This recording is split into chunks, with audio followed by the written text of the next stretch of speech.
Welcome back to Magic Hour Podcast, everyone. I'm your host, Taylor Page. And I'm Claire. Thank you so much for joining us, everyone. So, at time of recording, Claire and I are in this pretty much most witchy week we've had in a really long time. We went to go see Pam Grossman's event in LA last night, and then we're going on a cabin trip for my birthday this weekend, and we are just buzzing. And we were saying before we hit record, someone reached out to us on Instagram and was like, I saw you at the Pam Grossman speaking event at the Philosophical Research Center in LA, but I didn't want to bother you guys, so I didn't say hi. But I was there and I was listening to Magic Hour on my way. And this is just a blanket statement for every hummingbird everywhere that could hear me. You are never a bother. And we always want to say hi to you. And it makes our whole day to hear you and connect with you and get to meet you in real life. So I really appreciate and respect this beautiful angel's sweet soul for considering our feelings and things like this. So let me put it on official record. We want to meet you. Okay. Yes, truly, it is such a joy and so exciting for us to meet you. And I've had the pleasure of meeting a couple of you. And it was so cute. Both times you guys recognized me from my voice because I guess you didn't watch the YouTube, but you just listen. It was so exciting. And I immediately texted Taylor and we gushed and felt so great. So please, please, please come and say hi. We love to connect with you. It's so exciting to connect with you in person and to hear how you found Magic Hour and to hear that you're loving it.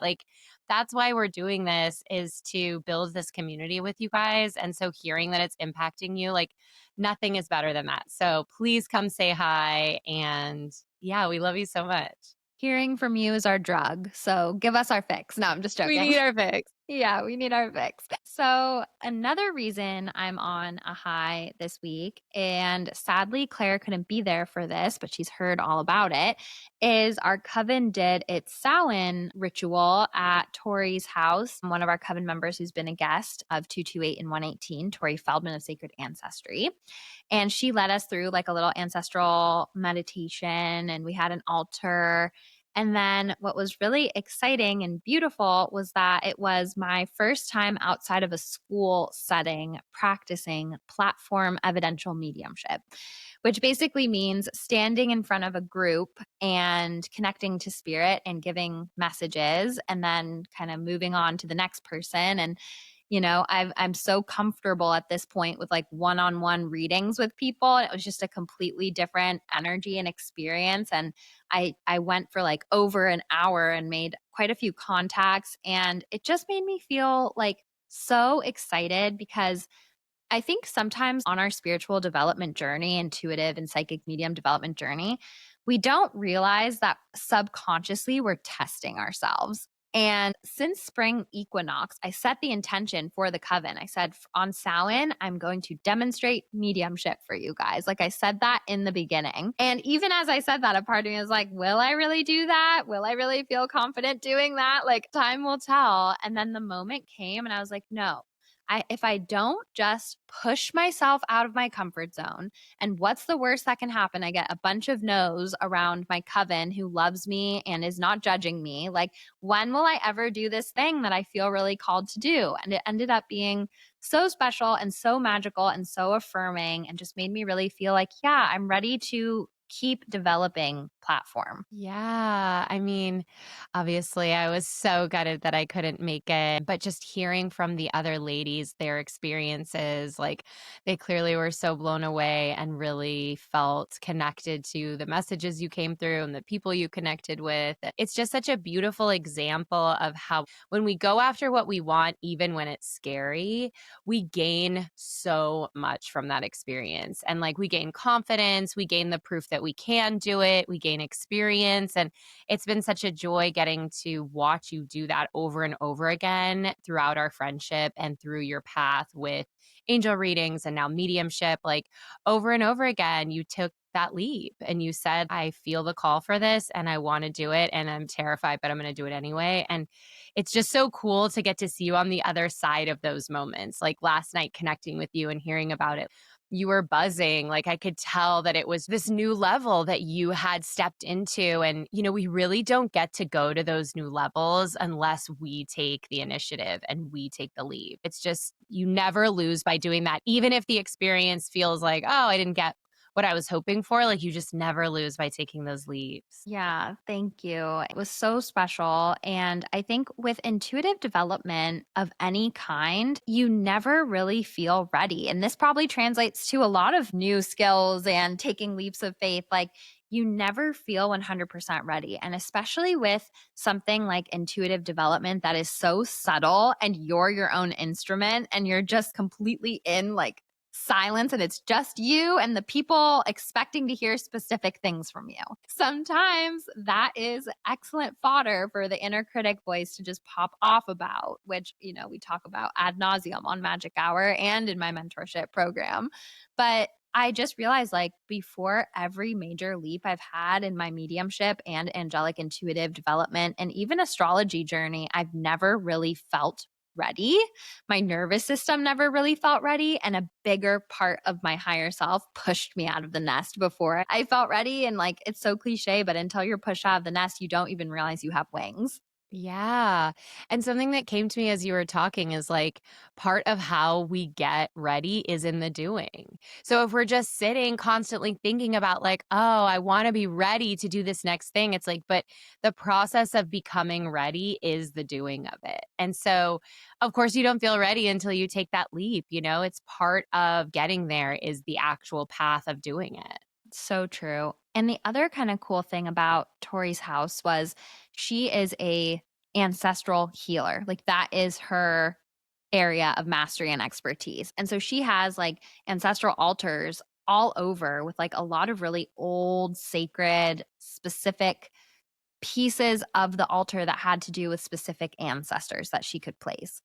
And I know we talk about clairtangency or psychic touch sometimes on the pod. It's like one of my main clairs. And I didn't even really realize, like, sometimes when something is so inherent in you, you don't realize that it's not everybody's experience. Like, nobody else, like, really feels what the card is saying. Like, I don't know.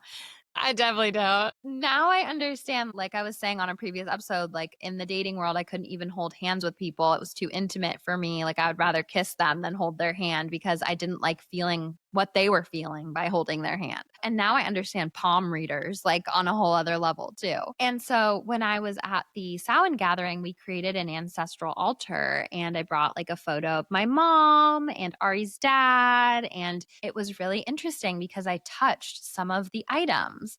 And it was the first time this happened to me that as I was touching the items, I felt the spirit person step in next to me. And so I wanted to like test that a little bit, but I like touched our friend Holly's ring and I was like, I feel like this is your mom's mom. And she was like, yep, that she gave me that ring or that was her ring. I can't remember. And then I touched a teacup and I felt a great aunt on the dad side of the family stepping in, connected to Tori. And she's like, yeah, that was my great aunt connected to my dad. So it was so cool because it's like a psychic spiritual game. Like approaching this work with playful curiosity is the most conducive conditions for connection. And sometimes we don't even realize how much we can get or what we can do until we literally just play. And that's why I love the spiritualist movement. It's like the most playful thing. Like they are just playing and experimenting and pushing boundaries. And that's how I felt like I had a little bit of the spirit of that at the gathering. I was like, let's play and experiment and just try things. And it was really special. That's so cool. And just also what a great space to like play in, surrounded by your coven, surrounded by people who support you and who aren't like who don't need anything from the experience. Like we're just coming together to connect and to support you and each other. And we're not coming to it because we need you to like give us an answer or something. And I think that Yeah. that is like such a great space to be in with any sort of new endeavor. Like the more you can take the pressure off of it and just have it be about play and exploration, the less tightly we hold it. And I think the more that we can really like find stuff within it because there's just no pressure on it.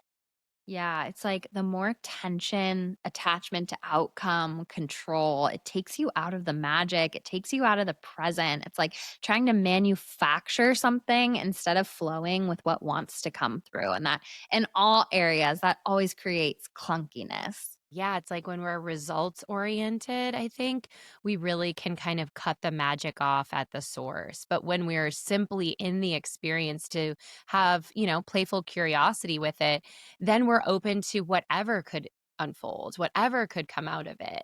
And I think that leaves so many more doors open than when we're like holding it really tightly and need it to be something. Yeah, absolutely. So I'm so excited to get into this conversation today with Lorelai. Like it truly is everything. And I say this in the interview, but like she's somebody I met at a birthday party and I just connected with her right away. And she just speaks so much truth. And I think you guys are really going to enjoy this episode because to me, what we talk about in it and what she's studying and what she's like beginning to offer and curate truly is kind of like the secret key to living in alignment, in my opinion. It's like she's approaching intuitive information, what she calls introspective intelligence, and breaking down like the science and creating steps to connect with that. And that's the secret to everything, like deep listening. So I think you guys are going to really love this conversation. I think it's so full of practical guidance. Loralei Bayette teaches leaders and creators how to communicate in ways that resonate and set them apart. So they close more clients, create better opportunities, and turn their influence into income. Her work is rooted in what she calls introspective intelligence and congruence, the ability to observe your internal landscape with clarity and communicate from a place where your words, presence, and actions all align. She shows people how to articulate their ideas with authenticity, navigate rooms with grounded confidence, and lead conversations that actually move people. Because when your communication comes from congruence instead of performance, people don't just hear you, they trust you, remember you, and want to work with you. Welcome, welcome, Lorelei.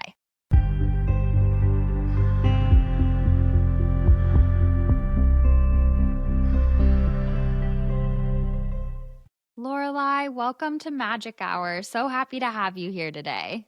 Thank you for having me, Taylor. Yes. So we met at Krista's birthday party and we just got along so well right away. And I was like, I just love talking to you. And I was like, I want to have you on the podcast and learn more about you. Yeah, I'm excited. So we always start Magic Hour podcast by asking, what is your big three, your sun, moon, and rising? Scorpio sun, Scorpio rising, Sag moon. Yeah. And that's partially what we clicked over at the birthday party because I'm also a Scorpio sun, Sag moon. And I can get a little bit of like social anxiety, which, we are new friends. So you wouldn't know that. But I just appreciated you at that party so much. Like I was ready to kind of book it and run like really quickly because I don't know. I get weird in like social situations with new people and I don't know, you were just so warm and we had the most interesting talks. And I just felt like we got each other from the first second. And I was like, okay, if only you lived closer. I know, I'm going to move up there soon and we have to have more time together for sure, because I definitely felt the same way Yeah, absolutely. The second question that we always ask our guests is how does your intuition speak to you? through my body. Mm, is that a feeling? Is that a physical sensation? Like, how does that register for you? Yeah, I'm very connected to my intuition. Intuitive decision making is something I've cultivated a lot over time. And the first place that it lands is my body's sensations, but it's not unless I'm inquisitive about what those sensations are to where I would get the clarity that I need. So usually I feel it in my heart, my solar plexus, different parts of my body. It almost sounds off an alarm for me to get into communication with my body's intelligence. I love that. So I like what you said about like if I'm not listening or tuning in or paying attention to it, I won't get the intuitive information from it. So it's like your body is using itself as an alarm system asking you to tap in deeper to something. Exactly. Yep. I love that. And I always say our body is our biggest divining tool. And when we slow down, like with self divination, it's an inward spiral, not an outward seeking. And I feel like a lot of common mistakes I see in the intuitive space is looking for signs that of what we want to be true outside of ourselves, and instead of running from a deeper truth hidden in a place in our heart that we might not always want to go to. So I love that, like, invitations from your body to see that something is not resonating for your highest good, and an invitation to go deeper with that feeling.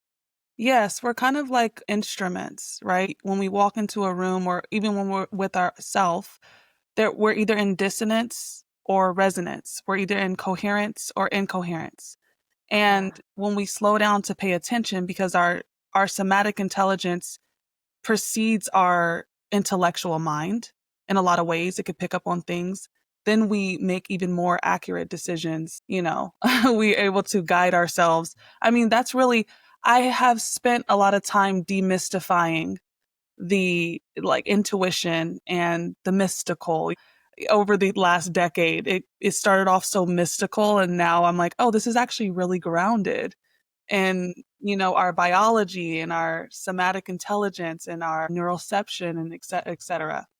Yes, I even like people who approach this work, and Magic Hour is all about that, demystifying magic and bringing it into the practical grounded. I mean, it's science. And I think sometimes people come into this work like with so much programming societally and putting spirituality on a pedestal above them, when in reality it's just our birthright. It's as basic as breathing. It's evidential. So I love that. And when you talk about congruence, because that's definitely something I want to get into with this conversation, when you were saying like sometimes our intuition knows things that our mind couldn't yet or understand yet, I think the mind works in a very linear way where intuition is like a all encompassing spiral, and our mind tries to make these strategies that like make sense linearly, but then we get stuck and blocked because we're not listening to our intuition, which is more of the bigger picture. And so I feel like when you talk about congruence, that's more of a spiral and a web weaving and a connector too, instead of the mind linear thinking of like, this is how I have to show up and this is what I should be doing and this should be my next step. Like, I love the idea of congruence. And can you explain a little bit more? Because I know this is a big part of your work and your teaching of what congruence is and how people can show up with more congruence to be in that resonance. Yeah, so let me just ground this really quick. So being in a state of congruence, and when we talk about alignment, when we talk about authenticity, what we're really speaking about is congruence. And so it's when everything is in resonance with each other, when everything's in alignment. What we say, what we believe, what we know, what we do is all in alignment. Now, people can feel when we are incongruent. You may not know it, but it actually signals to our body. When we're incongruent, it signals to our body that there's a low grade threat. And when we're interacting with other people, when they're incongruent, it signals as a low grade threat. That's why when you see someone being performative, you're like, oh, that person's creepy. Like, what is going on with that person on the screen? They're smiling, saying something nice and they're smiling, but their eyes are saying something else. So that is why the person who is the most influential person in the room, the person with the most influence, is the person that has these two things in common. Number one, they're congruent, right? It allows other people to relax around you. And when you're relaxed, you're open. And when you're open, you're receptive. And when you're receptive, connection and influence can occur, right? Our words can move people. We can be magnetic. And so the other thing is having a high heart rate variability, which is just a scientific way of saying they're relaxed, they're grounded in themselves.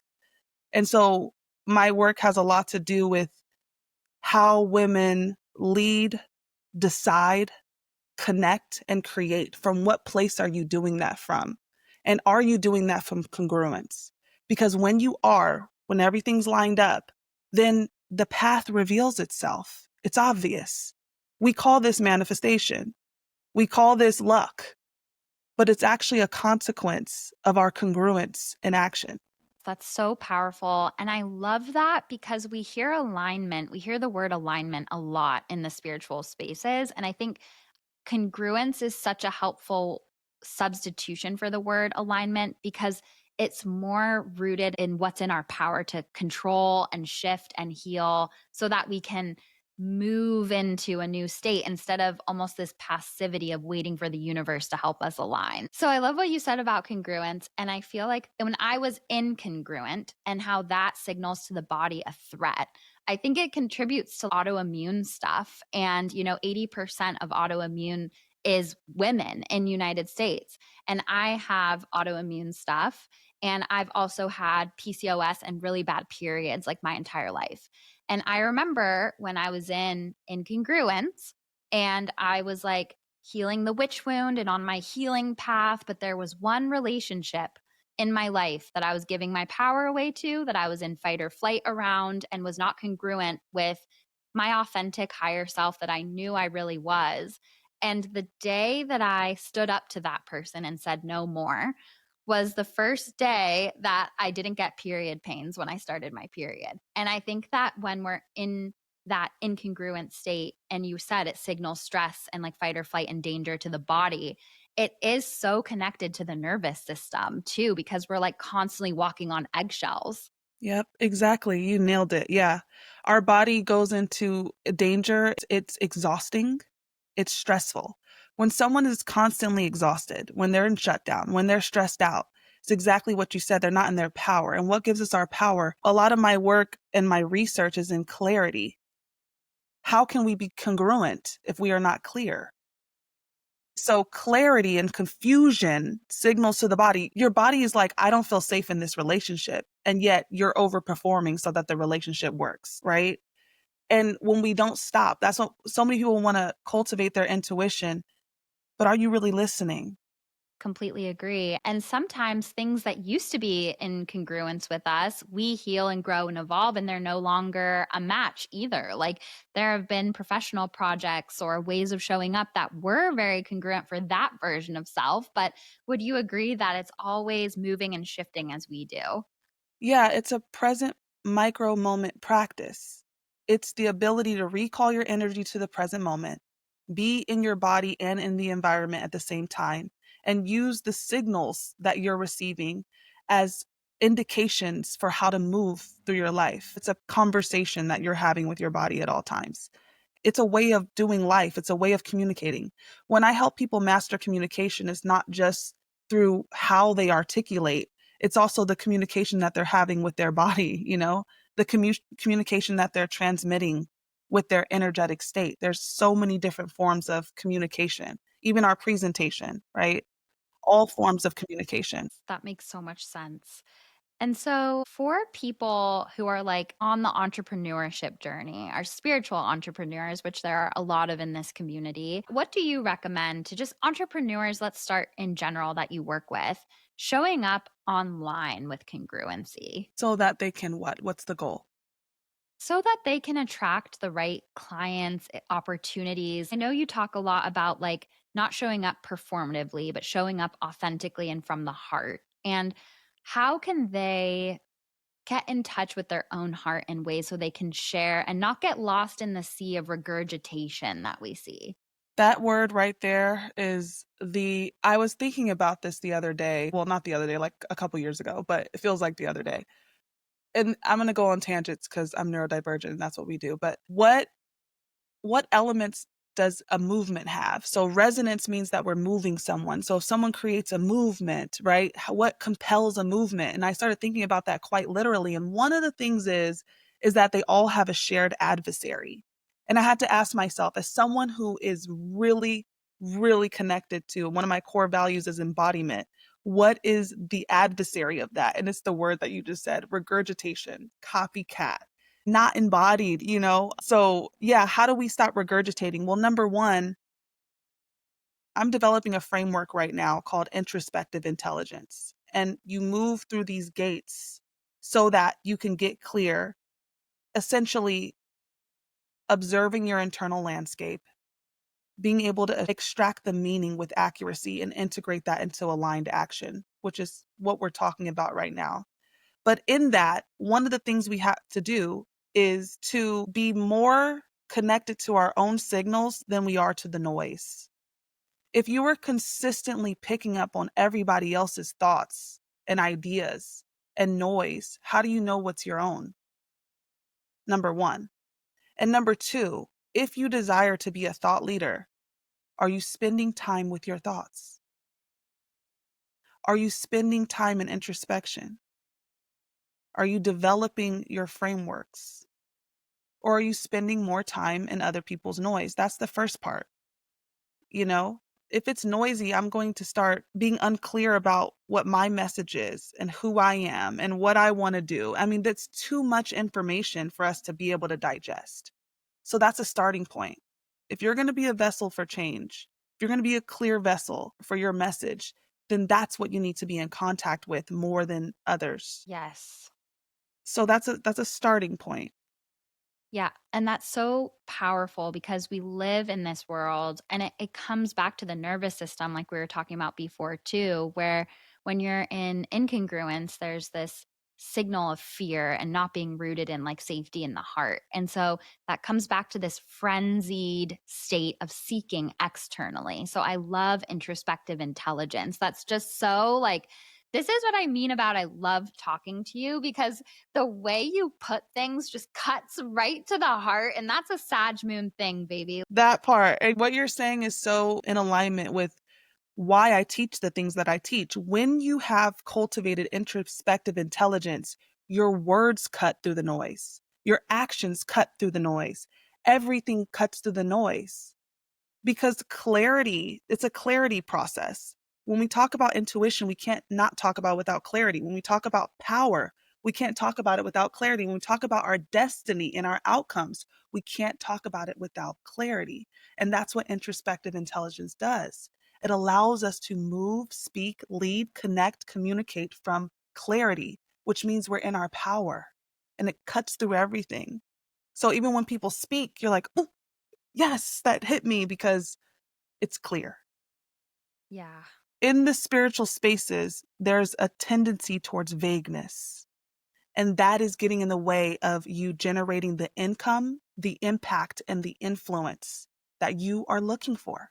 It's in your vagueness. That's so powerful. And it's so synchronistic because I'm currently working with my mentees about their social media presence as spiritual entrepreneurs. So it's so true. And I was just talking about avoiding regurgitation from a place of connecting to other people's opinions and regurgitating it or regurgitating teachings without how it's connected to you or your truth in any way. And so I think that is so true. When we are in this place where we're not in introspective intelligence and we're not clear, it turns into a frantic seeking of other people's truth, other people's opinions, other people's content, other people's voices.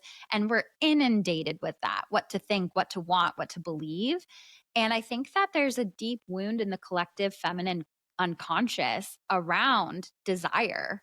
And I think that historically, there has been a condemnation of women to have desires or to be clear on our desires or to put ourselves first.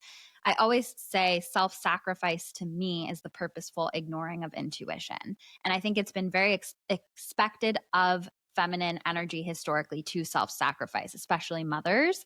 And so I think it also feels a little unsafe epigenetically sometimes for the introspective intelligence because sometimes we don't like the answers that the clarity brings and it forces us out of a really uncomfortable comfort zone. Exactly. Yeah, that's the thing. It takes responsibility, right? And, maybe we feel safe, maybe we don't feel safe. What's actually unsafe is our confusion. When you're in lack of clarity, it's self-betrayal, like you're talking about. It leads to self-betrayal. And when I develop these gates of clarity, it's to have all those checkpoints that you're talking about. Because it's not only the clarity around what we're feeling and not gaslighting ourselves. You can't gaslight me. I'm clear. It's also the clarity around what's the truth without story. Then it's the clarity around what's the meaning. This is sending you in all types of different directions. So this is what I see. So the first gate is interoceptive clarity. That's the body's intelligence, right? And just to say, what do you mean by first gate? I'm in research right now of developing. So we have emotional intelligence, we have IQ, we have EQ. I am developing introspective intelligence, right? And there's gates to introspective intelligence. It'll evolve over time, especially as I practice it. But these gates in spiritual language is when we talk about being an open vessel to receive and to move with aligned action. This is the scientific, psychological, intuitive, all of those things coming together in order to get you to cultivate introspective intelligence, being able to go internal into your internal landscape, extract the meaning and the clarity with accuracy so that you can take aligned action. And that actually, the more you do it, the faster it is. So there's a few gates we have to go through, right? Gate 1 is interoceptive clarity. This is our body's intelligence. Some people are going to be high in interoceptive clarity. Some people are going to be low in interoceptive clarity. High interoceptive clarity means that you can feel your sensation with accuracy. Whoa. And you stop and you actually get present with it. Instead of, some people are like, I feel anxious, and they just rush to what it means. Oh, I'm feeling anxious, I need to leave. I don't feel good, and they're just reactive. When you can just be present for 5 to 10 seconds and just be with the sensation, ooh, my stomach, it feels tight, feels hot, I'm curious. With the sensation, not the story, just the sensation, that's when we start to open up our clarity, start to open up our awareness to, what is this? I feel anxious and self-conscious right now in this room. My body feels really hot. Okay, great. You're really good at interoceptive clarity. You can quickly be present with your body's intelligence and understand what's happening in your body. Would you say that you're high in interoceptive clarity or low? Me? Yeah, Extremely high. I thought so. Yes, extremely high. I mean, as a professional intuitive for almost 10 years, and my body is my biggest divining tool, I'm checking in. I notice the slightest little scratch in my throat. I notice every little thing. I am listening with a capital L at all times. Yes, I love that. I asked the question knowing the answer, but exactly that. When you're that attuned to your body, oh, something's off. That means you get to be that attuned to how to navigate your experience. You're an expert level nuance, with your interoceptive clarity. Now, the second gate is perceptual clarity, truth intelligence. What is true? So this is our ability to receive, and it goes back to what you're saying, and admit what's true underneath the stories, underneath our defenses, and underneath the fantasy of what we want things to be. Because you said most people don't want to know the truth because the truth requires change, right? You know this being in the personal development world, that the more you can accept truth and be receptive to it, the more your life can transform. So we can cultivate this sense of intelligence. I hear this a lot with clients when it comes to their relationships, when it comes to their business. They are operating and taking action off things that are not true. That's not true. So now you're informing your decisions based on non-truth. So for example, in relationships, a friend of mine the other day said something about, how her ex-partner was manipulative, and she just can't believe she allowed herself to be manipulated. Well, hold on. Is that true? Is that the truth of the situation? Were you manipulated? And this is where language is key. Language is key in perceptual intelligence. Or this other girl I know who was in fantasy that knew somebody for 6 weeks and said, I'm just devastated because we had a special bond. And what I always say is, say that more accurately. Say that more accurately. Say that more accurately. Keep going until you can say it more accurately. So she stopped and she went within, and her chest was tight. And she said, I'm attached to this person prematurely without knowing them. Mm. And she cried. So you're devastated because you have a special bond with someone. Is that true? Is that accurate language? That has a different route that we take than, I attached prematurely to someone I didn't know. I have an intense attachment, a premature attachment. Now our actions, what does that mean? Now what do we do? Those are two different routes that we take. Yeah. Yeah, one route is focused on what is in our power and how we can grow and evolve. And the other route is trying to control someone else or an outside attachment to an outcome. Exactly. And so you can't operate in your power if you aren't in your truth. And that's what perceptual clarity is.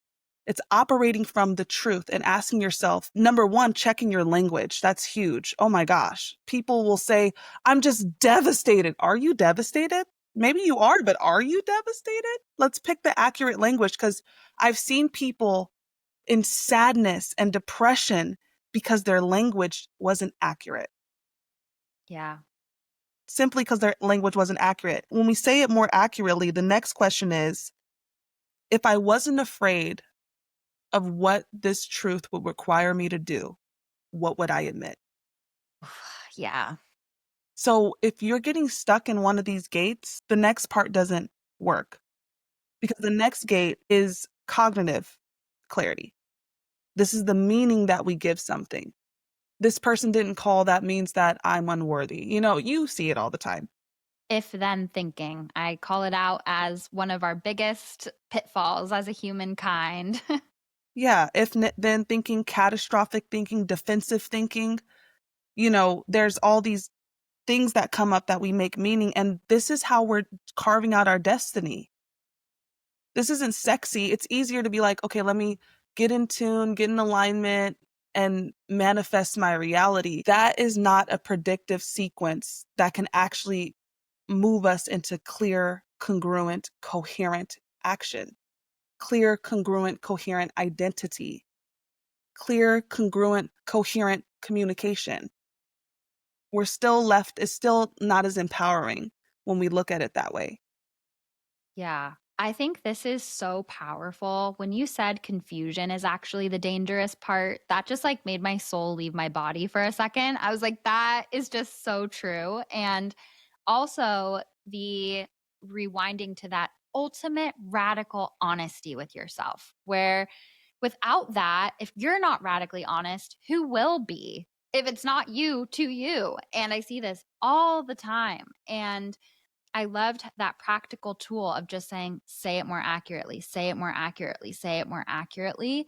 And for those of us on an intuitive development journey, the intuitives that are not being real with themselves, are living in a fantasy world, are avoiding the shadow, can never see the light, can never be accurate because they're only looking at one half of information and it blinds them from the rest of the experience. And so, we're both Sag moons. Sagittarius literally rules truth, and truth is simple. We try to complicate it, we try to tell stories around it, but truth is so simple. And usually, underneath that truth, that we've been avoiding is an emotion that we don't want to feel or something connected to shame. Yep. It's emotion we don't want to feel or something we don't want to take responsibility of.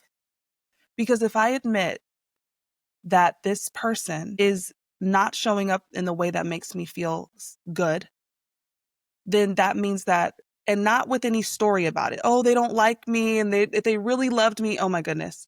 All the stories that we put. No, let's look at the pattern. Without the clarity, we can't look at the pattern. If we look at the pattern, then we can make an empowered choice that we don't regret later.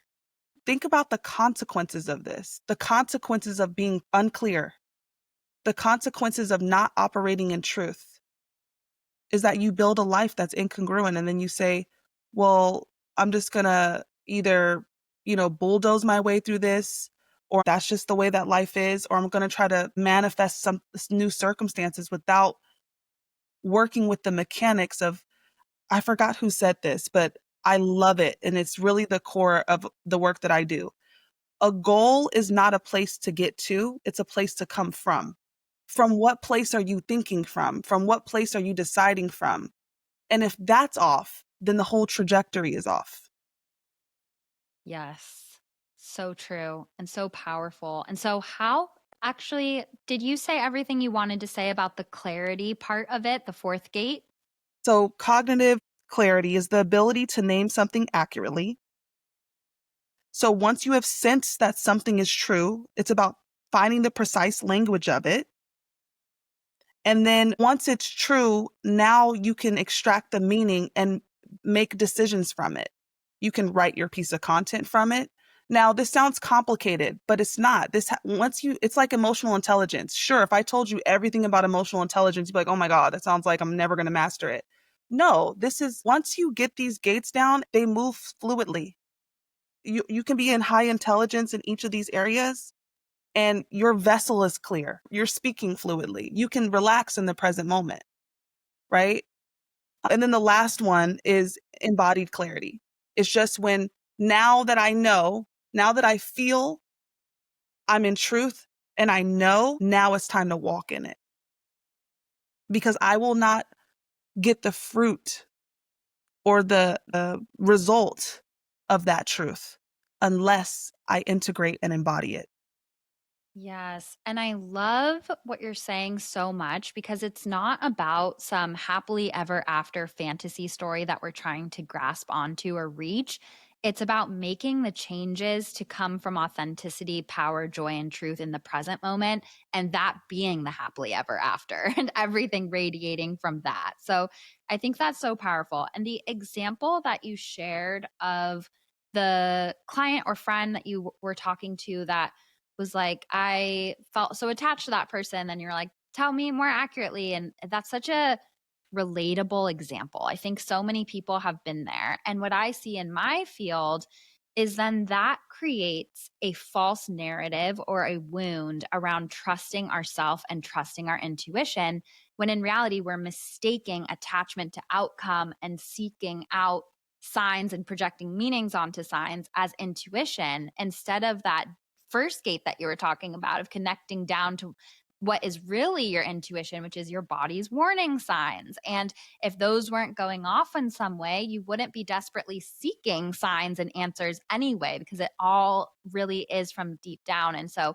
I feel like this intuition wound, there's so many facets of it, but it's such a painful thing because then you start to not trust yourself. And my definition for intuition is the sum of the times we've trusted ourselves. And I think that that is such a painful experience for people, and it gets them out of congruence because they mistake that for intuition, which was never intuition. And then they just don't trust themselves and they're completely derailed. And so I think what you're explaining too is also a perfect recipe for intuitive development. Yeah, exactly. Because even in gate one, the body's intelligence, we have, I'm not going to go through it right here, but there's different systems of contraction and expansion in our body. And is this trauma? Is this a boundary, or is this a growth edge? So it's cultivating that so that you can trust yourself. When someone tells me, oh, wow, you're so confident. I always thought about that. Am I confident? I always thought, like, I get that reflected to me a lot. Am I confident? I wouldn't say I'm not confident, but is that the word? I think it's that I'm authentic and I'm relaxed and I'm congruent. And that comes across as confidence. And where does that come from? Exactly what you said, trusting myself. Yes. When a woman walks in the room that trusts herself, that's palpable. She trusts what she says. She trusts what she does. And, intuition is not a nice to have. Clarity is not a nice to have. It's an absolute must. When you walk in a room, who you gravitate towards. Oh, I'm feeling guided towards here. What is that? Within seconds. A simple routine. Here's something I can make this really simple for the people listening. To simplify this, I have a very simple practice in the moment. All my practices are present moment because that's the only moment that exists. Otherwise, we can get caught up in fantasy, which is one of our things as women, is fantasy. And that is stop, drop, attune. Whenever you feel something in your body, stop, drop, attune. What does attune mean?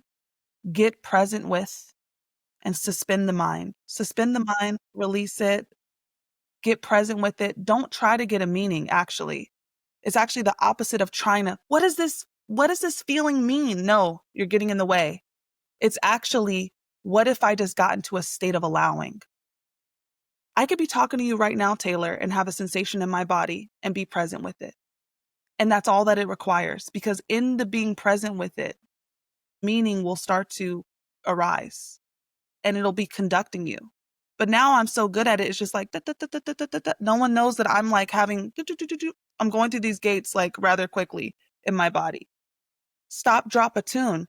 Whenever I stop, drop, a tune, I was going on the way to a business meeting or with someone I was collaborating with. And I did the practice. I was like, I feel off and I have no idea why. Right? Stop, drop, a tune. When I got into it, I realized something very tangible that I just wasn't in alignment with the sales page that we created. The language wasn't accurate and it wasn't congruent, and I needed to do it over again.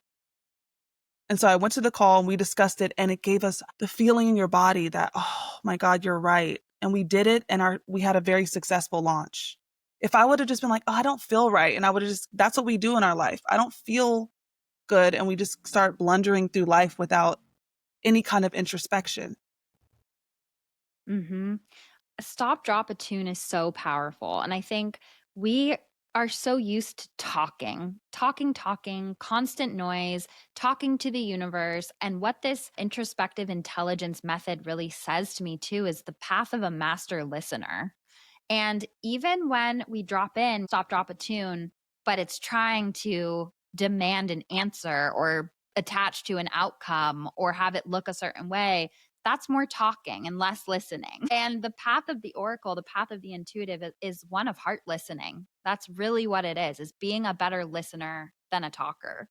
And I love this idea of just coming back to the feeling. And also, as you practice that more and more, it's going to turn online your claircognizance, your psychic knowing. Like you will get a knowing about why that feeling is coming up. But if you try to search only in one area or look for only one answer or control the process, then you're not listening. Just sit with the energy that's coming up and listen. And there's so much under that view. Yeah, I agree. And so, what would you say to people who are like, okay, I hear this and I see it, and I want to start coming into more congruence with myself?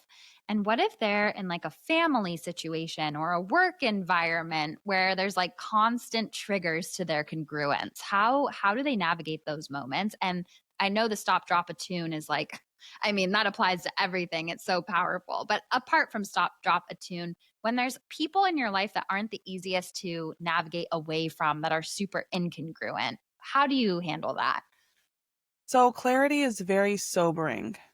It's sobering, right? Which is when I do this work, I'm like, I have to put some language together to get people to understand why they would put themselves through this.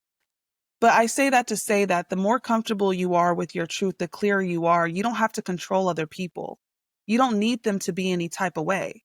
If I know, if I'm clear, ooh, I'm feeling impacted. Okay, that's my body's intelligence. I'm feeling, tightness in my chest or whatever you're feeling. Let me get present with it. Then what is my truth around this? I'm feeling uncomfortable in this environment. Okay. Feeling uncomfortable in this environment. Let me be with that. Whatever your truth is, now I get to decide, what do I do about this? I can leave. I can communicate. I can set a boundary. I can articulate how this is impacting me. This is the other thing when I'm doing leadership coaching, is you want to make it about the other person and about yourself. So, hey, Taylor, I know how committed you are to having a really good podcast episode. And let's say that you weren't communicating that very well to me, right? And I could see how that matters to you. And it actually matters to me too. In order for me to do a good job with that, in order for me to really show up in my highest, what would be helpful is if I had some clarity around what you need from me, right? That is much different than, oh my God, this person is talking to me. They're not even giving me directions. They're just kind of being like, girl, what's your problem? Like, a lot of people, they don't communicate with a lot of specificity. It could be vague. It could be reactive. But it's my job to be clear and advocate for myself. It's not anybody else's job. Yes. And it's focused more on what is in your power instead of complaining about what isn't working. It's like, so, and that's how intuition is too. It's solution oriented, it's calm, it's regulating, it's present. And when we tap into what is in our power and what we can control right now, that's really the only thing we can do. Yeah, and people reorganize themselves around the strongest frame in the room. The person with the strongest, everyone's coming in with their own frame. They come into a party, you said you came in with the frame of, this is overwhelming. I don't know if I'm going to vibe with anyone. I don't know what your frame was. But the person that has a really strong frame of like, I'm clear, I'm open, I'm receptive, they can invite other people into that frame. And actually, people assimilate to that frame. So when you're calm, clear, congruent, and coherent, your world, your reality not only reorganizes itself, but people reorganize themselves. Yes. And that's why we need more calm, regulated, congruent people because it's how we'll heal the world. It all has to start from that inside work. Yep. If we're all operating in that's my wet dream, is that everybody is operating in their most authentic expression, and what gifts would come online, what ideas would unfold, what innovation would occur, what magical connective moments would happen if we were all in a state of congruence. And it doesn't mean that we're always going to be in a state of congruence. This is, like you said, it's like a spiral, it's like our heartbeat, it's up and down. We're not always going to be congruent, but the whole point is to reorganize ourselves to be in our power. Yeah. And I think this is also so healing on an ancestral level because so many of our ancestors were not congruent, did not honor their truth. And we inherited that. And I almost get this visual of like all of us dancing to different spirals of energy and like the wounded dances being so frenetic and exhausting and draining. And then I just see these like graceful goddess like movements that are congruent and like I just got this image of dancing around the incongruent ancestors with this dance and like healing the whole lineage with that. Yeah, you're right. I guess even our most recent ancestors, we had to listen to the leader of the house, and we couldn't vote or have a wallet or a bank account or any of that. And so what's our clarity matter? It's very hard to be a congruent child when you're completely dependent on your caretakers. And they're gaslighting how you feel. I was unclear for a lot of my life, very unclear. And I didn't realize what that cost me. And so I was like, I need to get as clear as possible. And we're talking about intuition, power, all of that. It comes down to, in my opinion, clarity.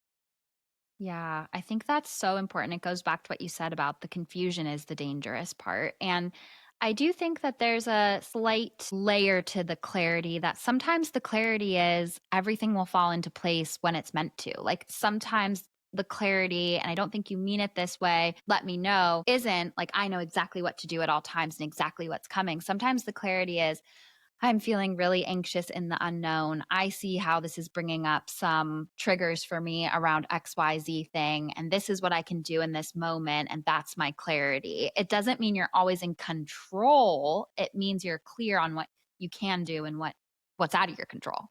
Yeah, I'm glad you said that because it's present moment clarity. I always go back to, this is not clarity about 5 steps down the road. And I'll tell you guys, for all the entrepreneurs on this call, manage to I just had a group of 88 women in my group without any promotion. How did that happen? Other launches that I've had, I had this other one that I did called 88 Aligned, and I started with just following my micro moment clarity. And then it got so fun, and I started playing a game. I was like, oh my God, if you guys see a number 88, let me know. And then they said, oh, I see an 88. People were communicating with me about it. I said an 88 or an infinity signal. And then some people said, oh, I can't find the infinity symbol, but I'll never be able to find the infinity. How are people doing that? And I'm like, well, what's the difference between 88 and an infinity symbol? What's the difference between $1,000 and $10,000? Your resistance to it. And so I started playing these games with people, and then it led them to a sales page that said, hey, if you found this, it was invite only. If you found this, it's because you unlocked your ability to your intuitive decision making. And if you want to continue this journey, come into this cohort. It was so unplanned. But what I'm saying is, when you follow your moment to moment clarity in that way, or you intuitive decision making, the path will carve out to you. You don't need Sally's. We have too many strategies. I can go on Instagram right now and I'll be bombarded with 10 different ads that tell me that I need to be doing a ad funnel and I need to be doing, a VSL and I need to be doing a group challenge and I need to be doing it this way and that way and this in all the different ways. And those are available to me if I'm guided to them.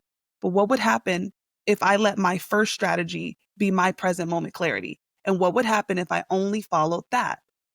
And that's the starting point of magic. That's the starting point of the unfolding of results in your life.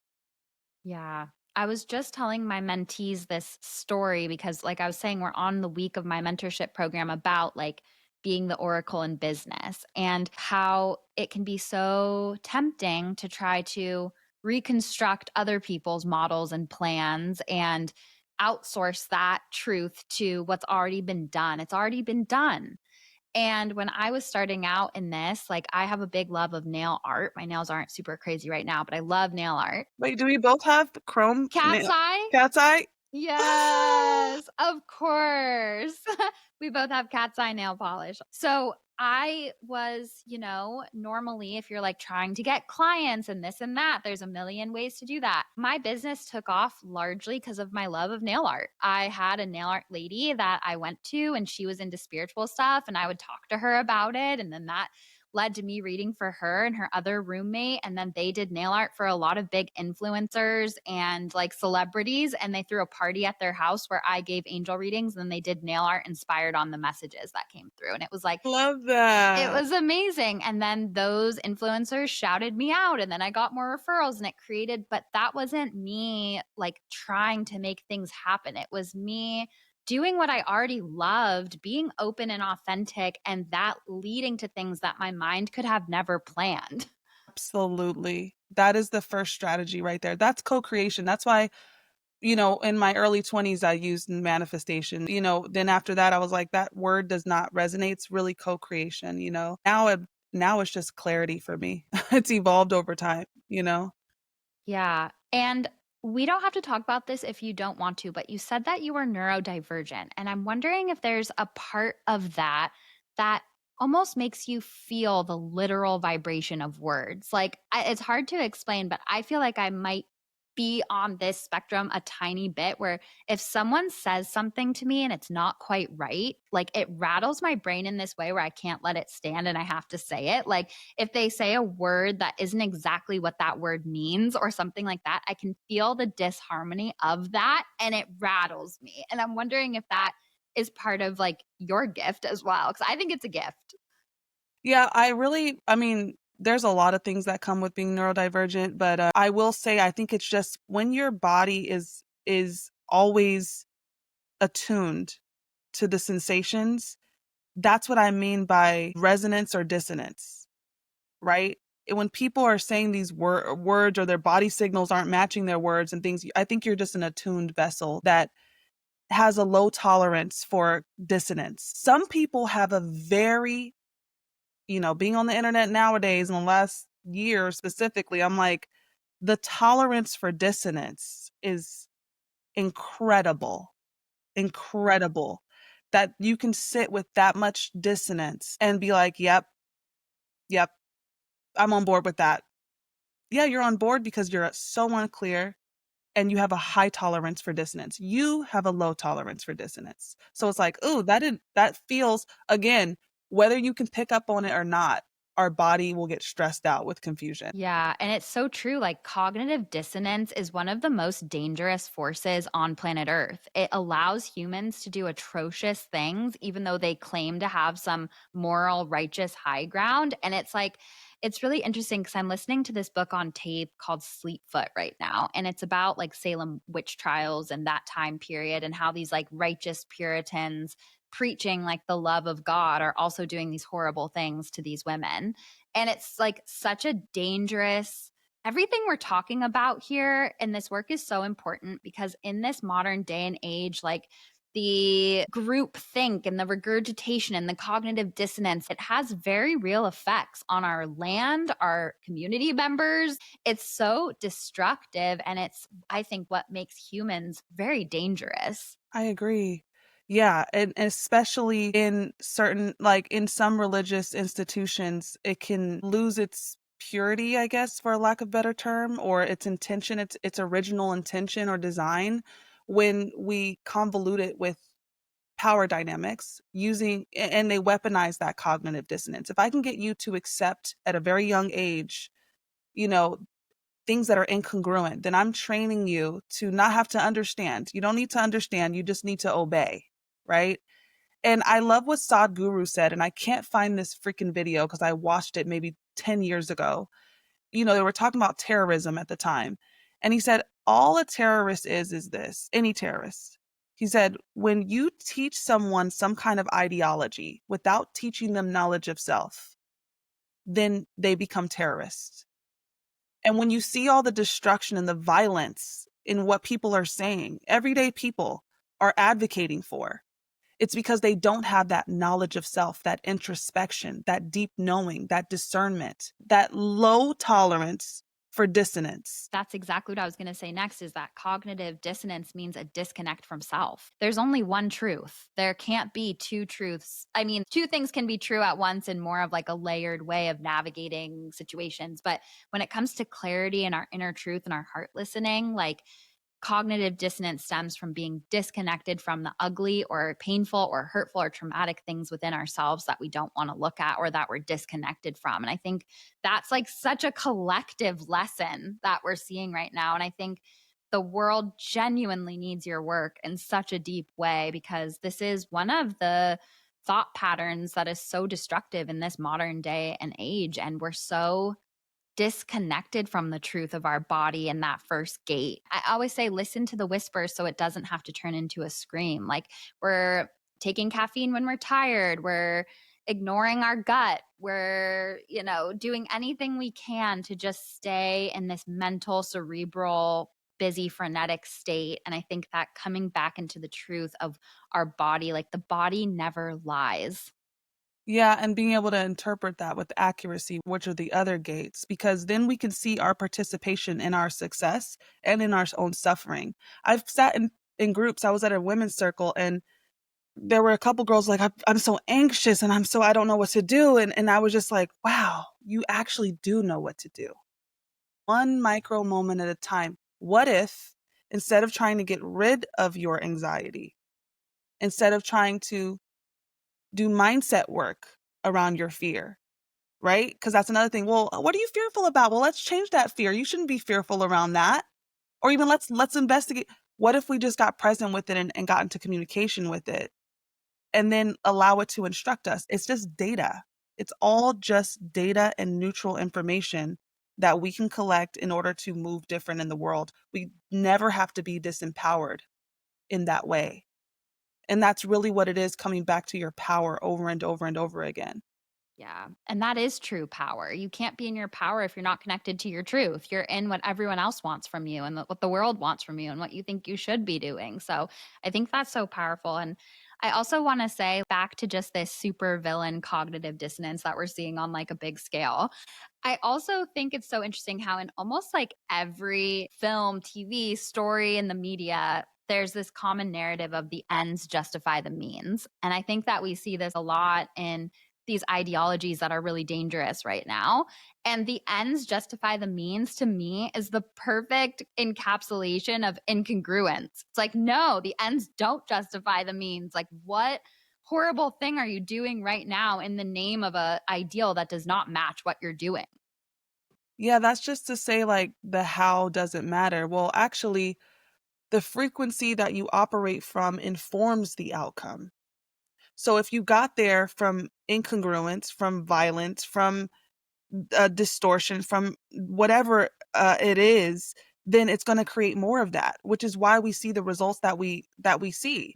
It's really this reimagining what power is, because when we have the 1%, I mean, the gluttony, the greed, the sense of wanting so much freaking power, you can't possibly spend the money that you have in this lifetime or the next lifetime or the next lifetime. You've amassed that much, right? And this is all in the name of power. Even our religions have been convoluted with power, especially here in America, but that's not real power. That's power over, not power from. And when we operate from power from, it informs the outcomes that we see. Yes.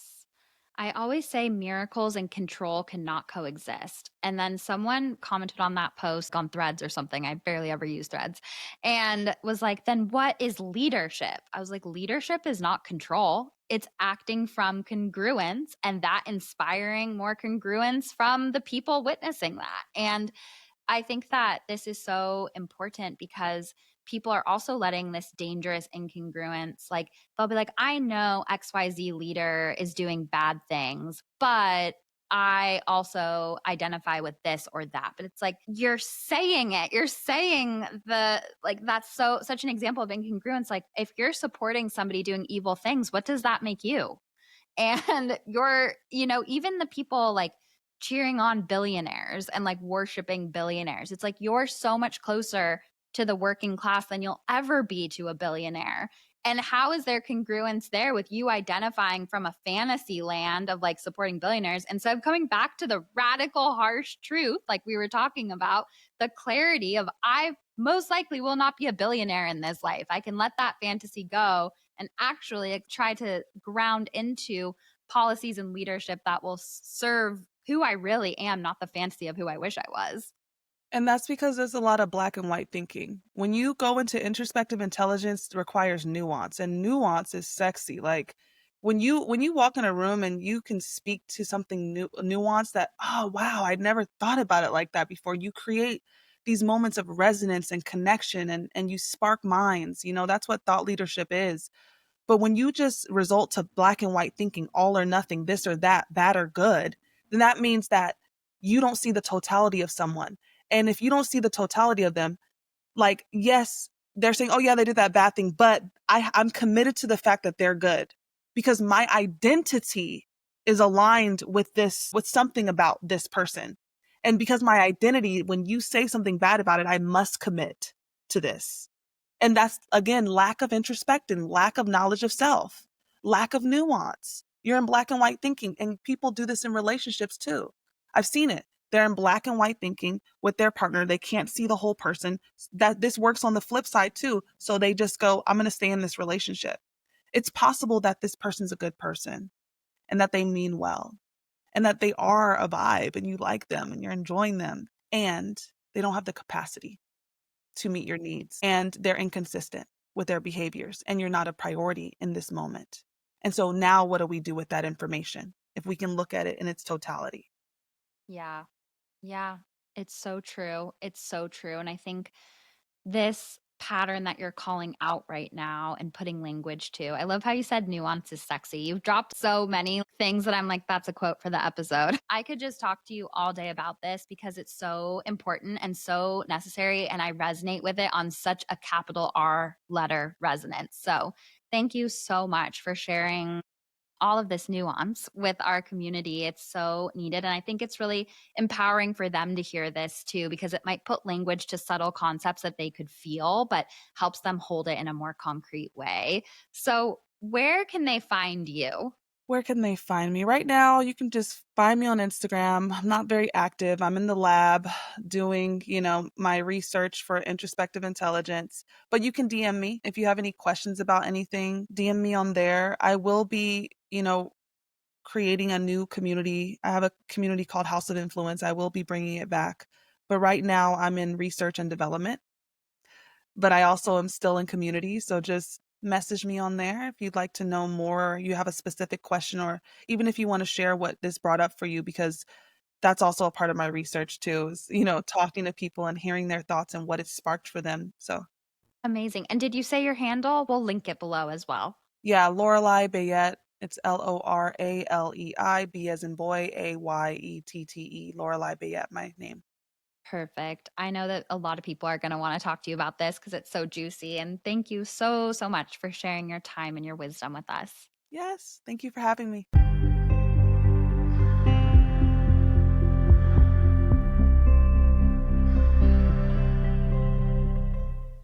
Welcome back to Sitting with Spirit, the part of the podcast where I sit with our angels, our guides, our loved ones in the spirit world, give the messages for the collective, As always, take what resonates, leave the rest. And if you know somebody who could benefit from these messages, please send it their way. So, the very first message that I want to share today is actually very synchronistic. This is a message that came through to me about 2 weeks ago while I was sitting in the power. And at the time, I was like, perfect, I'll share it on episode 242, Sitting with Spirit, or one of those earlier episodes at the time that I was recording that Sitting with Spirit. And I got the clear message, no, wait until a couple weeks in 244 Sitting with Spirit.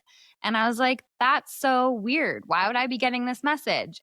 So the other layer to that is episode 244 was supposed to be with a different guest, but we switched the order because she was sick. So all of these things worked out in this way where this first message that came through makes so much sense for what I spoke about with Loralei today. And that message is when life doesn't feel good, but it should, quote unquote, meaning you've checked every box, you've done everything that you believed you were supposed to be doing, you have done everything, quote unquote, right by the standard of your head, but life isn't feeling good.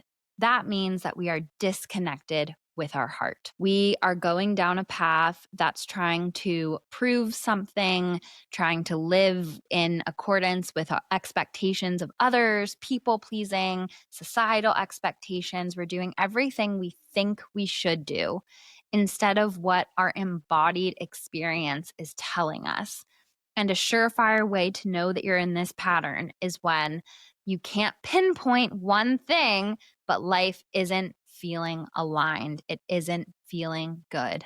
And the first step when that happens is to tune in with radical honesty and to come back to feeling. We are so used to thinking our way through life that our muscle of feeling and trusting the feeling, even if it doesn't make logical sense, is so atrophied compared to our brain and our planning and our logic and our reasoning that we think makes us in control, but in reality leads us down a path that, yeah, might be safe or safer in some way or perceived as safer.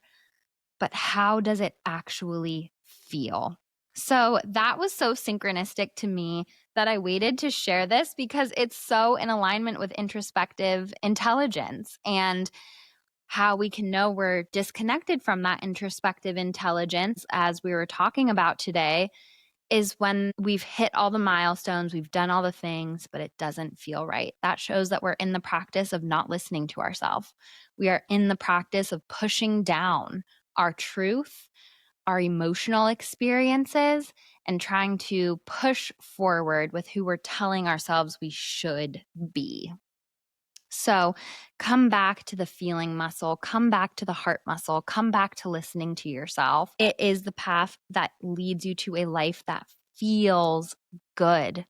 And that's like the flip side of it. Sometimes life can feel so good, and it's not even about external accomplishments or a checklist or any manifestation. It's literally just about following what your heart is asking for you. And that is what feels so good. So, going into the angel messages for the week, the very first thing I saw was the number 1. And it felt like for some, it might be a significant 1-year anniversary of something. But I also feel like where our angels are taking us with this number 1 is reflecting on how far we've come since this time last year, since November last year. There's a feeling of the 1-year anniversary or completing of a 1-year cycle or reflecting back on how different we feel this year. Even if the external circumstances haven't drastically changed, the internal ones have. And there's a feeling of like your angels being proud of you, reflecting on how far you've come, really tuning in into an introspective state about growth and where you were 1 year ago and how you might have dealt with things 1 year ago completely differently than what you're doing now, and just really celebrating that. Sometimes we only celebrate these quote unquote big milestones, but it's these check-in points, these ways that we push the yardstick of our spiritual growth forward that are really worth celebrating as well, because we're the sum. Like, those big accomplishments are the sum of all of these big or little moments that are these reflection points and all of these new choices that add up, big or small. Then your angels were showing me this pathway, and it was kind of like a looping, winding pathway. And they were showing me part of the path being highlighted. That's a review or a looking backwards. So it kind of piggybacks off of that introspection of the last year and what's been happening the last year and this check-in point with that. But there's also something about like revisiting old ideas or looking at something from the past or revisiting a old pattern and making a new choice, moving forward in a more intentional way. So for some, I feel like there were old like jobs, relationships, trips, opportunities, living situations, but maybe we weren't quite ready to fully step into that idea or opportunity yet as that version of self as we are now. So, as the path forward, there's almost a counterintuitive element of looking backwards to go forwards, is the feeling that I get this week. And then doing that in a more authentic, intentional way based off of who we are now. So, what has been on your mind to bring forward or to change, or an opportunity that you've been thinking of, or a skill you want to learn? There's something about that reflection and going backwards. And then with that, I got this message too of the path being windy by design, because our linear thinking mind wants to have all of the answers and be like, okay, if I want to meet a soulmate connection, then that means I have to be on the dating apps, and that means I have to be doing this, and that means I should be doing that. Instead of actually tuning in to where you want to be led now, because I feel like it's not A to B to C. It's purposely by design testing your ability to find flow and surrender and release to a winding path. And that development in one area feeds development in another area, which changes the quality of manifestation that you're calling in, and to trust the way that you're being led, and to trust the twists and the turns and the setbacks and the timing and the pacing, and that it's all part of a deeper intuitive opening as well. And that also part of the winding path, a part of that is like recognizing the patterns as well, because it's like, oh, I've done a similar turn like this in the past, and that's how I reacted to it at that time, and this is where I'm reacting to it in this time. And then the next message from our angels, which was really interesting, was that psychic information is starting to come to us in new ways. And they were showing me psychic smell. I forget what the actual word is for that. I think it's like clair olfactory or something, but I can't remember. So I was seeing psychic smell, which is really interesting because that's one that almost never comes through for me unless I'm smelling like cigarette smoke in a mediumship reading and they were a smoker. But overall, I really rarely smell. And so the message that I got was like, we're expanding the way you get information, and pay attention to that. The way that things come through to you, if you get into a usual routine of messages coming through in one way, they're starting to come through in new ways. And to just stay open to that, because I feel this intuitive expansion taking place. And I feel like for those of us who have been intentional about our divining practices and tuning in and constantly working at that connection, I feel a next level. I feel its expansion. I feel excitement around that, and more robustness of the information and the potential of the information that is coming through because of that development. And then the next thing that I wanted to say about the like twisting path, and if life isn't feeling good and you need to come back to feeling, the message that I got is not getting too in your head about the bigger picture or what this means about the future or the 5-year plan. It feels like everything related to the crown chakra blocks are taking us out of the present moment. And the feeling that I get is come back to the feeling in the present moment. And it's so amazing how synchronistic this sitting with spirit is with this episode. But the come back to what you're feeling here and now and sit with that, detangle that, and feel that. And it might not always feel good to sit with the feelings, but feeling what is complicated, shadowy, and tangled and crunchy ultimately gets us to a place with full embodied clarity, authenticity, trust, and presence instead of avoiding what I call the rubber band ball of emotions.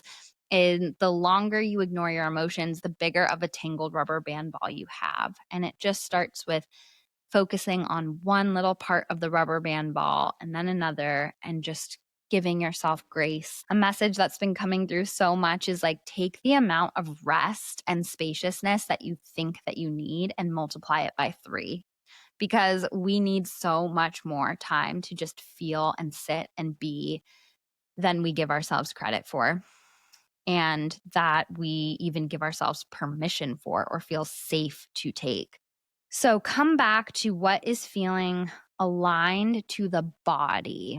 And that's part of the feeling your way through life instead of thinking your way through. It's not that thinking your way through doesn't have merit. It's just that it's so out of balance in this society with social media and constant noise.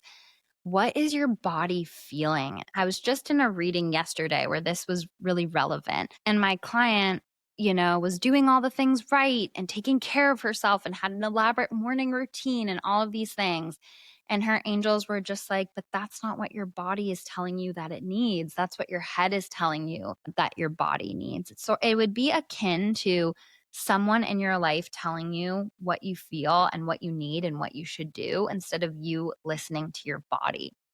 That's what it's like when the mind tells the body what it should be doing. It's a force completely outside of the body telling the body what it should be doing. So come back to what actually feels good. Like maybe you booked a yoga class for really early and it's like, I'm sorry, I just need to sleep for an extra hour.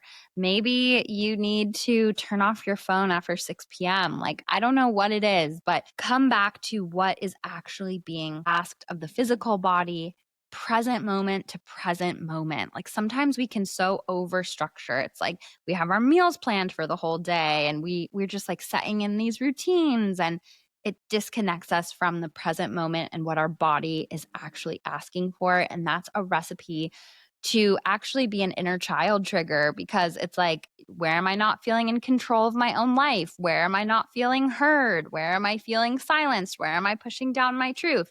Where might that have been the case in childhood? That brings up a lot more shadow and dysregulation than you might realize when you do not listen to yourself. There's a lot of core wounds that I see in my sessions and feel around that. So there's no better gift that you can give to yourself than getting in the process and the practice of deep heart listening. If you do not deeply listen to your heart, who will? And sometimes our ancestors didn't model that for us, and sometimes it wasn't available to them, and it was hard for them to get out of survival mode. And I really feel a deep call. Like the reason this message keeps getting hammered in is because we're in a deep moment for shifting energetic strategies so that we can reach a deeper layer of healed consciousness on earth. And a part of that is releasing should and coming into embodied felt experiences, present moment to present moment. The next thing that came through the angel reading was really interesting. I've actually never seen this before, but I saw a bucking bronco as a symbol for the week. And the message that I got was, stop trying to hold on. Stop trying to hold on, because it's taking you on a wild ride. So whatever that bucking bronco is a symbol for you, where are you holding on to something that's just trying to buck you off? That is a wild ride that's dragging you all around. And how can you let it go, let it die away, say yes to peace? Saying yes to peace is like a key phrase for this week's energy. And I saw my sign for taking care of your mental health. And I just feel like for so many of us, we're either on the edge of burnout or in burnout, and we're holding on to all of these expectations. We're being hard on ourselves, we're pushing ourselves, and it's like this bucking bronco energy. So the bucking bronco could be like a job, a relationship, a living situation, or it could just be a pattern of putting pressure on ourselves in some way or not listening to ourselves. And so saying yes to peace, feeling safe to be in peace feels so important, and really tending to your mental health. And that feels like the pathway to tending to your mental health. Saying yes to peace and not fighting to hold on is going to go so deep in nervous system regulation and trusting yourself, like ultimately building a trusting relationship with ourself, listening to ourself and choosing peace. Like that's one of the most powerful formulas for our healing journey ever. We can do these like breathwork practices and acupuncture and Reiki and readings and all of these things. But if we do not integrate what we get from those spaces to the level that we're listening to ourselves, trusting ourselves, choosing peace, and acting from power and truth, we're going to stay in a fog that feels stuck and back to that place of life isn't feeling good, but I don't understand why because I'm doing everything I quote unquote should.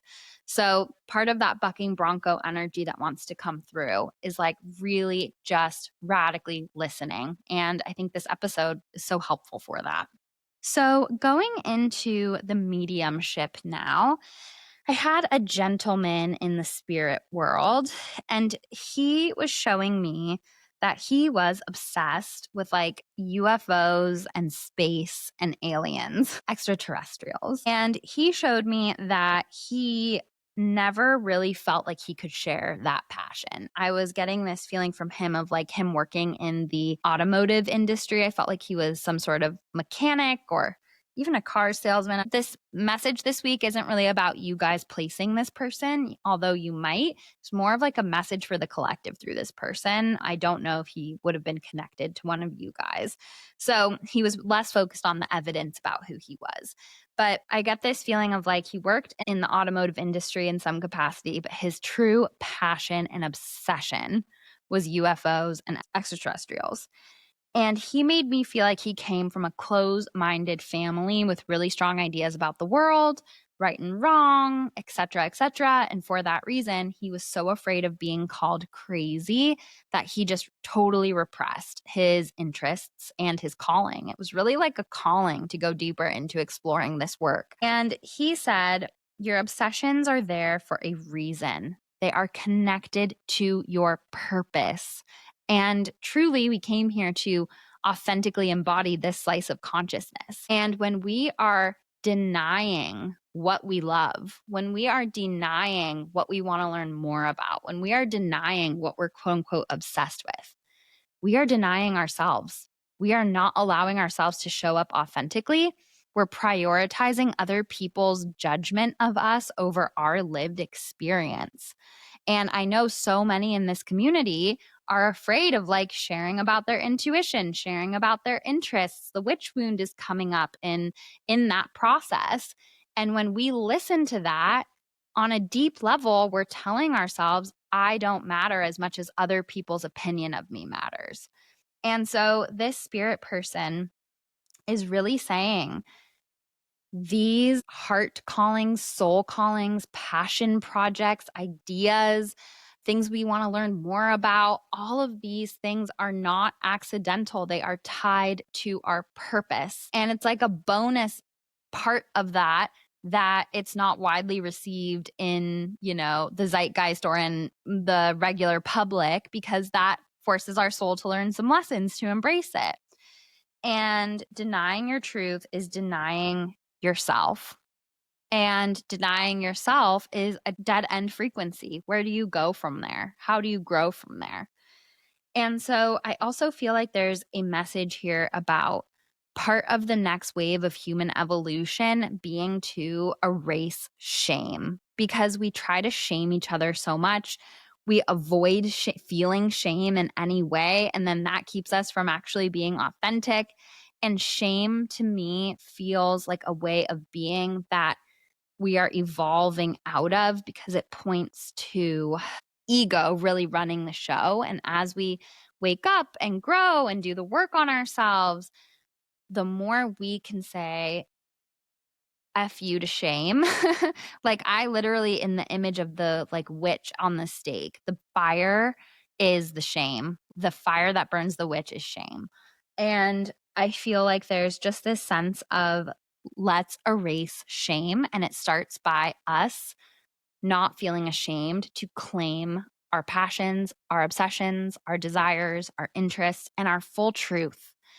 Like, what does it say on a deep subconscious level if we're ashamed to share our truth? And of course, there's something to be said about being in unsafe situations where you would be endangering yourself to share your truth. Then, yeah, that makes sense.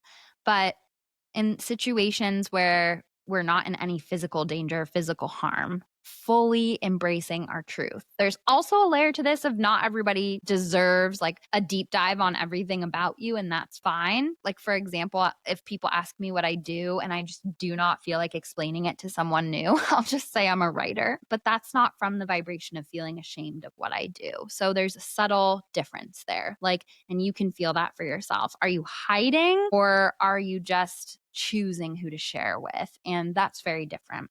So follow your curiosity and your interests and your passions, because they are part of your internal GPS system. And this spirit person was basically just talking about how amazing it is that the human experience can be so diverse and there's so many rabbit holes to go down. And he wished that he didn't live in such a repressed way, and that there were people all throughout his lineage that actually had more in common with him than he would have known, but he never really got to know them because they all repressed who they really were for fear of shame and judgment. So releasing the shame and judgment, and anybody who comes at you from those frequencies does not actually love you if they're shaming you and judging you. They only are giving you conditional love when you show up how they feel you should. And that is not true love and acceptance. And it can be so painful. But when we radically accept that and step into our truth and our power, that is when we attract our soul family. And that is when we truly heal from the inside out. So I'm sending you all so much love. I hope you have a beautiful rest of your week, and we will see you next time.